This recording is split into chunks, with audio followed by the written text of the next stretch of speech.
సభాధ్యక్షులు జగిత్యాల జిల్లా బీఆర్ఎస్ అధ్యక్షులు గౌరవనీయులు విద్యాసాగర్ రావు గారు,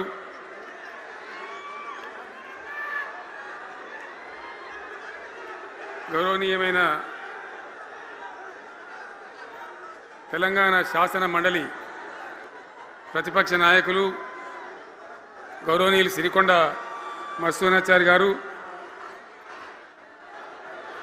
శాసన మండలి సభ్యులు ఎల్ రమణ గారు, దేశపతి శ్రీనివాస్ గారు, శాసనసభ్యులు మాజీ మంత్రివర్యులు గంగుల కమలాకర్ గారు, కోరుట్ల ఎమ్మెల్యే డాక్టర్ సంజయ్ గారు,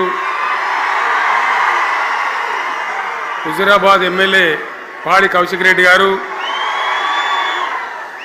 జనగామ ఎమ్మెల్యే గౌరవనీయులు పల్లా రాజేశ్వరరెడ్డి గారు, ఇదే ప్రాంతానికి చెందిన మరో మాజీ మంత్రివర్యులు గౌరవనీయులు కొప్పుల ఈశ్వర్ గారు, పేర్లు చాలా ఉన్నాయి, తెల్లారితో చదవానంటే. వేదికను అలంకరించిన మాజీ ప్రజాప్రతినిధులు, మాజీ జడ్పీ చైర్మన్లు, స్థానిక సంస్థల ప్రజాప్రతినిధులు, అందరికీ నా నమస్కారం. ఇదే జగిత్యాలకు సంబంధించినటువంటి అలిశెట్టి ప్రభాకర్ అని ఒక కవి ఉండేవాడు. ఆయన ఒక మాట చెప్పిండు, చీకట్లో జడుసుకుంటే ఒక చెట్టే నీ చుట్టూరా అరణ్యమై భయపెడుతుంది, గుండె అంటూ కలిగి ఉంటే గుండె ధైర్యం ఉంటే నీ వెంట అదే పెద్ద సైన్యమై నిలుస్తుంది అని చెప్పిండు ఆయన. ఇలా నా కళ్ళ ముందు ఉన్నటువంటి మీరు, మీతో రెండింతలు బయట రోడ్ల మీద ఉన్నటువంటి అశేషమైనటువంటి జీవన్ రెడ్డి గారి అభిమానులు, మీ అందరి ఆశీర్వాదంతో ఈరోజు జీవన్ రెడ్డి గారి చేరిక కరెక్ట్గా ఆయన గుండె ధైర్యం ఉన్నాడు కాబట్టి, ఉన్నట్టు నికాలస్గా మాట్లాడతాడు కాబట్టి ఇలా ఆయన నిర్ణయం తీసుకొని ఇంత పెద్ద సైన్యాన్ని తీసుకొని తెలంగాణ రాష్ట్ర భవిష్యత్ ప్రయోజనాల కోసం ఆయన బీఆర్ఎస్లో చేరిన విషయం మీ అందరికీ తెలుసు.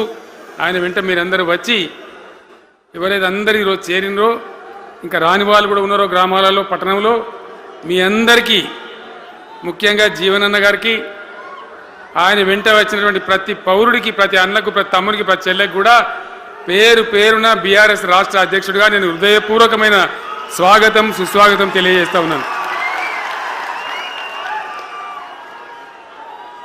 జీవన్ రెడ్డి గారి గురించి నేను ఎక్కువ చెప్తే మాది మేమేదో డబ్బా కొట్టుకున్నట్టు అవుతుంది. ఎందుకంటే ఆయన గురించి మీ లోపల తెలియని వాళ్ళు ఎవరు లేరు ఇక్కడ. 40-45 సంవత్సరాల నుంచి మేము స్నేహితులం, చాలా దగ్గర మిత్రులం. వారు చెప్పిన వారి ఉపన్యాసంలో భిన్న రాజకీయ సిద్ధాంతాల వల్ల విడివిడిగా పనిచేసినాం, కానీ మా స్నేహితంలో ఎప్పుడు లోపం లేదు. చాలా చాలా బాధలు, మంచి చెడ్డ సుఖాలని కలిసి పంచుకునే వాళ్ళం, అభిప్రాయాలు కూడా కలిసి పంచుకునే వాళ్ళం. బాబు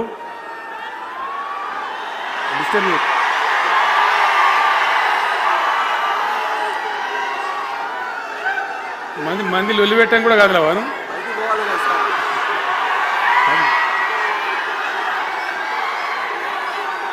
చాలా కలిసి పనిచేసినాం. ఆయనకుండే నిబద్ధత, ధైర్యంగా ప్రజా జీవితంలో పనిచేసిన పద్ధతి ఎంతమందికో చాలామందికి ఆదర్శంగా నిలిచినటువంటి వ్యక్తి. జగిత్యాల్లో ఆయన పుట్టి పెరిగి రాజకీయంగా చాలా పెద్దవాడు అయినాడు మీ అందరి దీవెనతో. కానీ ఒక జగిత్యాల్లోనే కాదు, ఆయనకు పాత కరీంనగర్ జిల్లా వ్యాప్తంగా అట్లనే పొరుగున ఉన్నటువంటి అనేక జిల్లాలలో చాలామంది జీవన్ రెడ్డి గారి అభిమానులు ఉన్నారు. చాలా మంది. మీరు లొల్లి పెట్టకుండా మీ ఫోటోలే బయటికి పోతున్నాయి. అది లైవ్ టెలికాస్ట్ ఉంది, దానిలో మీ బొమ్మలు టీవీలో కనబడుతున్నాయి మీ ఇంటికాడ. లొల్లి పెట్టకుండా ఇక సెట్ అయిందా?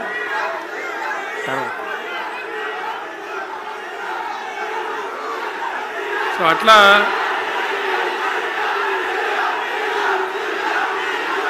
ప్లీజ్ ప్లీజ్ ప్లీజ్ చాలా విషయాలలో ఆయన ఎంతోమందికి ఆదర్శంగా నిలిచినాడు, పనిచేసినాడు. ఈ ప్రాంతం గురించి తన ప్రాణం పెట్టి పనిచేసినాడు. ఆయన మంత్రిగా ఉన్నా, ఇంకో హోదాలో ఉన్నా, ఎమ్మెల్యేగా ఉన్నా, ప్రతిపక్షంలో ఉన్నా తన ఏరియా అభివృద్ధిని ఏనాడు కూడా ఆయన విస్మరించలేదు. లేకపోతే అన్ని పర్యాయాలు మీరు ఎందుకు గెలిపించారు, ఎందుకంత గుండెల్లో పెట్టుకున్నారు?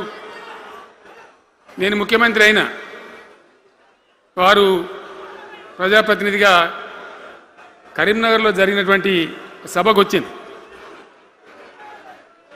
అందరూ మాట్లాడిన చాలామంది, తాను మాట్లాడుతూ ఒకటే మాట కోరిండు, అయ్యాక బోర్నపల్లి అనే కాడ గోదావరి మీద ఒక బ్రిడ్జ్ అవసరం మాకు, అది కంపల్సరీ కావాలి అంటే నేను ఇక ఓదాలు బిదాలని మర్చిపోయి ఏంది జీవన మళ్ళీ చెప్పండి అంటే చెప్పిండు ఆయన. వెంటనే అక్కడి నుంచి ఆదేశాలు ఇచ్చి 70-80 కోట్ల రూపాయలు మంజూరు చేసి ఆ బ్రిడ్జి అప్పుడు కట్టించినాం. తన యొక్క నియోజకవర్గం పట్ల, తన ఏరియా పట్ల, తన పరిసర ప్రాంతాల ప్రజల పట్ల ఆయన కనపరిచిన ప్రేమ అదంతా కూడా చాలా అద్భుతం. అందుకే ఆయనకు అంత మంచి పేరు కూడా ఉంది. అది నాకంటే మీకు అందరికి బాగా తెలుసు. ఈ మధ్య వీళ్ళందరూ తయారైంది కదా, ఎవరు అంటే సర్వేలు చేసి ఇస్తారు. జీవన్ రెడ్డి గారు బీఆర్ఎస్లో చేరితే ఎట్లా ఉంటుంది ఏం కథ అని ఒక 2-3 వచ్చి సర్వేలు చేసింది. మీ నియోజకవర్గం కాదు, మీ నియోజకవర్గంలో ఆడం బాంబే పేలిపోయింది, దానిలో మాటనే లేదు. అసలు జగిత్యాల నియోజకవర్గం గురించి చర్చ లేదు. కానీ వాళ్ళు ఏం చెప్పినా సర్వే వాళ్ళు పక్కనున్న సొప్పదండి కావచ్చు, ధర్మపురి కావచ్చు, మేరిట్ల కొట్టుపల్లి కావచ్చు, ఇంకా చాలా కాన్స్టిట్యున్సీలు కావచ్చు, చాలా ప్రభావం ఉంటుంది జీవన్ రెడ్డి గారిది. ఒక అద్భుతమైనటువంటి దీంతో రాజకీయమైన ఇది వస్తుందని చెప్పి వాళ్ళు సర్వే చేసి చెప్పినారు. అది జీవన్ రెడ్డి గారికి ఉన్నటువంటి విశిష్టత. ఒక నియోజకవర్గానికో 10 మందికో కాకుండా తనకు ఏ హోదా లభించినా, ఏ హోదాలో పనిచేసినా చాలా బ్రహ్మాండంగా ఆయన ఇక్కడ ప్రాంతాల కోసం తపన పడ్డాడు. ఒక ఉదాహరణ మీకు కనపడుతుంది. పేరు ప్రతిష్ట లేని వ్యక్తులు గ్రాడ్యుయేట్స్ కాన్స్టిట్యున్సీలో ఎమ్మెల్సీగా నిలబడితే గెలవరు. ఆయన శాసనసభ్యునిగా ఇక్కడ ఓటమి చెందినా ఇమ్మీడియట్గా మళ్ళీ ఎమ్మెల్సీగా పోటీ చేస్తే ఇక్కడ ఉండబడే విజ్ఞులందరూ కూడా బ్రహ్మాండంగా గెలిపించాను. ఎందుకు వాళ్ళు ఎందుకు అంటున్నా? అట్లా కాదు కదా, ఇక్కడ నేను మొత్తుకుంటున్నా, అక్కడ నువ్వు మొత్తుకుంటున్నావు, అర్థమవుతుందా?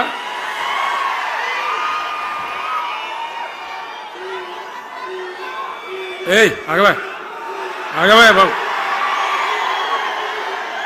ఆగవాడు వెనక ఊరేటోడు మనోడేనా? విజయసారావు మనోడేనా? మోపాయిండి ఐడియా కూడా మనోడేనా? బుక్కుండా పెట్టు.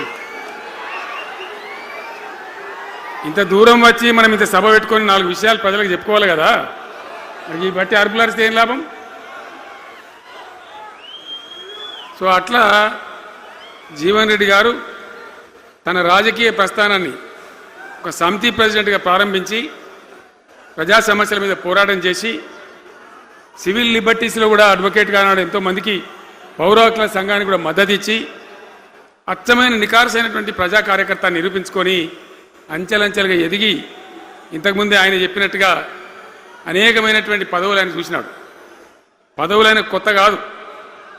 బ్రహ్మాండంగా శాసనసభ్యుని గెలవడం, మంత్రి పదవులు అలంకరించడం, అనేక రంగాలలో అనేక రకాలుగా పనిచేయడం అంతా కూడా మీకు తెలుసు. నేను కొత్తగా చెప్పే అవసరం లేదు. నేను ఒక్కటే మాట మీకు మనవి చేస్తా ఉన్నా. జీవన్ రెడ్డి గారు నేను మొన్న కలిసినప్పుడు ఒక మాట అనుకున్నాం. మేము ఎట్లా ముందుకు పనిచేద్దాం ఏంది, మేము ఇద్దరు మూలకోలం అనుకొని ఒక కుటుంబంలో అన్నదమ్ములాగా పనిచేద్దామని చెప్పిన నేను. ఇంత ప్రేమగా అంటే మనం కుటుంబంలాగా ఈ పార్టీకి బ్రహ్మాండమైన ఒక పిల్లర్స్ లాగా పనిచేసి ముందుకు తీసుకొని పోదామని చెప్పి నేను చెప్పడం జరిగింది. ఈరోజు పార్టీలో వారు చేరిన వెంటనే చాలా బ్రహ్మాండమైనటువంటి మనకు ఒక ఊపు వస్తూ ఉంది. నేను జీవన్ రెడ్డి గారిని కోరుతా ఉన్నా, జగిత్యాల మందం కాదు, జగిత్యాల జిల్లా కాదు, పాత కరీంనగర్ జిల్లా కాదు, మీరు ఆదిలాబాద్ చూడాలి, నిజామాబాద్ చూడాలి, పరిసర జిల్లాలు చూడాలి. పార్టీ ప్రధాన కార్యదర్శిగా ఈ నిమిషం నుంచి నేను అపాయింట్ చేసుకుంటా ఉన్నాను. బ్రహ్మాండంగా ఈ ప్రాంతం అంతా కూడా మీ సేవలు అవసరం ఉన్నాయి పార్టీకి. అదే కాదు, ఆరు నూరైనా ఏది ఏమైనా ఏమవుతుంది? 100% మళ్ళా బీఆర్ఎస్ గవర్నమెంట్ వస్తుంది. వస్తుందా? వస్తుందంటూ చేయలేవట్టు ఒకసారి కెమెరాలు కడ దింపురా బాబు. వస్తుంది కదా? ఇవాళ జీవన్ రెడ్డి గారు పార్టీలో ఏ బాబు కౌశిక్ రెడ్డి ఇద్దరు ఆగబట్టు వాళ్ళు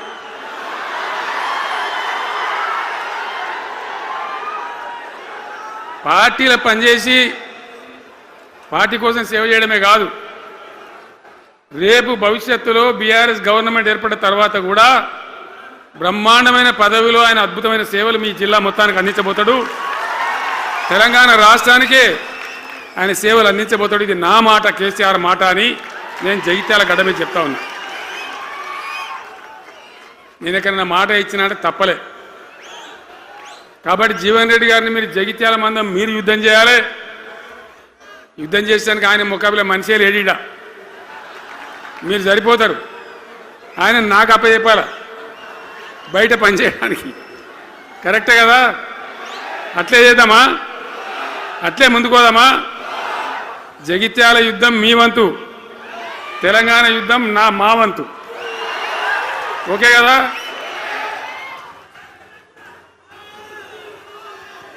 ఇప్పుడు ఏమైతుంది? ఏం కావాలి?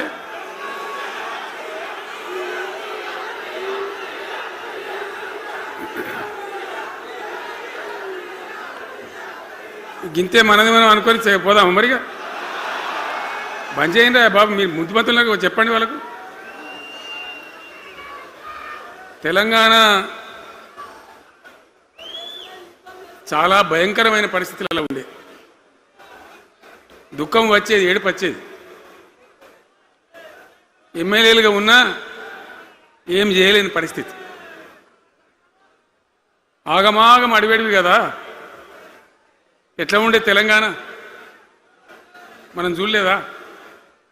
తెలంగాణ రాకముందు ఎంత భయంకరమైనటువంటి బాధలుండే, ఎంత కష్టం ఉండే. ఎవడన్నా తెలంగాణని మాట్లాడేవాడు ఉండనా? అసెంబ్లీలో, అక్కడిక్కడ కాదు, అసెంబ్లీలో కూడా ఒక ఆయన పాపం ప్రణయ్ భాస్కర్ అని వరంగల్ ఎమ్మెల్యే ఉండే. ఏదో విషయంలో ఆయన మాట్లాడబోతే, తెలంగాణని మాట్లాడబోతే, తెలంగాణ జాంతానే మాట్లాడదా, ఏది అసెంబ్లీలో తెలంగాణ అనద్దు అని నిషేధం. అంత భయంకరమైన వివక్ష, అంత భయంకరమైన దాడి. మన భాష మీద దాడి, మన బతుకు మీద దాడి, మన నీళ్ళ మీద దాడి, మన ఉద్యోగాల మీద, మన వనరుల మీద, మన ఆస్తుల మీద మొత్తం దోపిడీ చేయడం తప్ప ఇక్కడి ప్రజలను బికారీలాగా వదిలిపెట్టినారు. రైతాంగం ఆగమాగం అయిపోయి చెట్టుకోలు గుట్టకోలు అయిపోయి, ఇంత ఎస్ఆర్ఎస్పి కాలువ ఉన్నటువంటి మెట్టిపల్లి, జగిత్యాల, సొప్పదండి ఇట్లాంటి ప్రాంతాల నుంచి కూడా దుబాయ్కి, బొంబాయికి వలసలు. పాలమూరు జిల్లా అయితే భయంకరమైన వలసలు. ఎంతకు పోయింది తెలంగాణ అంటే, కొన్ని పార్టీలు సరే వాళ్ళు చేసింది మంచిదా చెడ్డదా పక్కకు పెడితే దుఃఖం వచ్చేది, బాధ కలిగేది, ఆవేశం రగిలేది. మహబూబ్నగర్ జిల్లాలో 190 మంది యువకులు వలస. బతకానంటే బతకపోవాలి, ఆడ బతుకు లేదు. ఉన్న ముసలోళ్ళకు, ముడిగోళ్ళకి ఇంత డబ్బులు వాళ్ళు పంపిస్తే కంట్రోల్ బియ్యం కొనుక్కొని తిని బతకాలి. అందులో కొంతమందికి అందకపోతే కొన్ని పార్టీల వాళ్ళు మేమేదో గొప్పతనం చేసామన్నట్టు గంజి కేంద్రాలు పెట్టేది. గంజి కేంద్రాలు గుండెలు రగిలి, నా తెలంగాణ గంజి కేంద్రాలు అంటే ఎవడో గంజి పోతే బతకాలన్నట్టు అంత అధ్వాన స్థితికి తెలంగాణ దిగజార్చిండ్రు. అది కాంగ్రెస్ ప్రభుత్వం కావచ్చు, టీడీపీ ప్రభుత్వం కావచ్చు.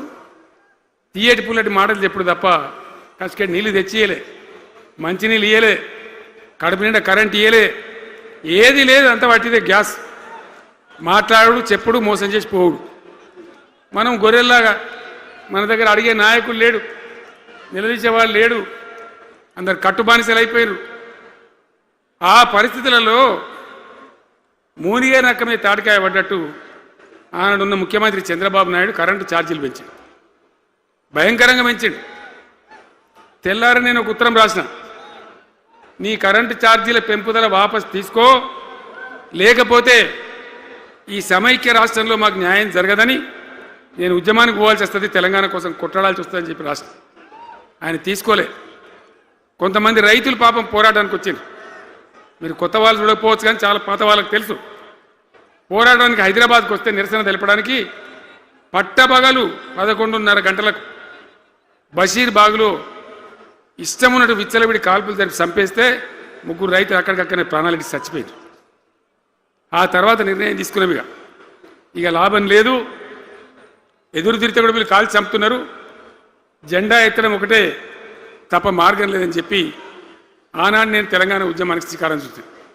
ఎంబడ ఎవడు వచ్చినా సరే రాకున్నా సరే ప్రజలున్నారు, యువకులున్నారు, చూసుకుందాం దేకలేం అని చెప్పి బయలుదేరితే ఎక్కిరిచుడు ఏ వీడు పక్క పేదవాడు కేసీఆర్ గారు ఎవడో బొడి చేసి చంపేస్తాం అని ఒకడు మాట్లాడు, ఇది మగల పుట్టింది పుబ్బల పోతుంది ఇంకోడు మాట్లాడు, యాడికెళ్ళైతే హైదరాబాద్ తెలంగాణ వీడు దుకాణం పెట్టినది ఇంకోడు అనుడు, నానా రకాలుగా అవమానపరిచేటువంటి మాటలు మాట్లాడు. కానీ మొక్కవం ధైర్యంతో చిత్తశుద్ధితో బయలుదేరి పోరాటం చేస్తాం. ప్రజలు జమైతా పోయిను. మీ అందరికి తెలుసు, ఇదే జగిత్యాలకు నేను ఎన్నోసార్లు వచ్చిన, కోరుట్లకు ఎన్నోసార్లు వచ్చిన, చొప్పదండికి ఎన్నోసార్లు వచ్చినా తిరగని ఊరే లేదు, తిరగని మండలాలు లేవు. అట్లా పక్షిలాగా మొత్తం తెలంగాణ తిరిగి విశ్వ ప్రయత్నం చేస్తే ఒక పెద్ద ఉద్యమ కెరటం తయారైన తర్వాత మేము కూడా తయారుపై మేము ఇస్తాం తెలంగాణ అని కాంగ్రెస్ పార్టీ మొదలుపెడితే సరే మంచి మాటగా ఎవడైతే ఇస్తే ఎవడైతే కావాలి తెలంగాణ ఎవరితేంది అనే పద్ధతితోని కాంగ్రెస్తో జట్టు కట్టినాం, గెలిచినాం. అమాంతంగా నేను తెలంగాణ లేవట్టుకపోయి ఢిల్లీలో పెట్టాం. రాష్ట్రపతి ప్రసంగంలో వచ్చింది, కామన్ మినిమం ప్రోగ్రాంలో వచ్చింది, ఒక దశకు వచ్చింది. కానీ తర్వాత కాంగ్రెస్ పార్టీ కూడా వెనుకకు పోయి ఎగబెట్టే ప్రయత్నం చేసింది. అప్పుడు రోషియా అని ఒక ఆయన ముఖ్యమంత్రి ఉండే, ఆ రోషియా 14F అని ఒకటి తీసుకొని వచ్చాడు. హైదరాబాద్ సిటీలో మనోళ్ళకి ఇక పోలీసు ఉద్యోగం, సెప్రాస్ ఉద్యోగం కూడా దొరకదు. అప్పుడు నాకు తిక్కరేగింది. ఇక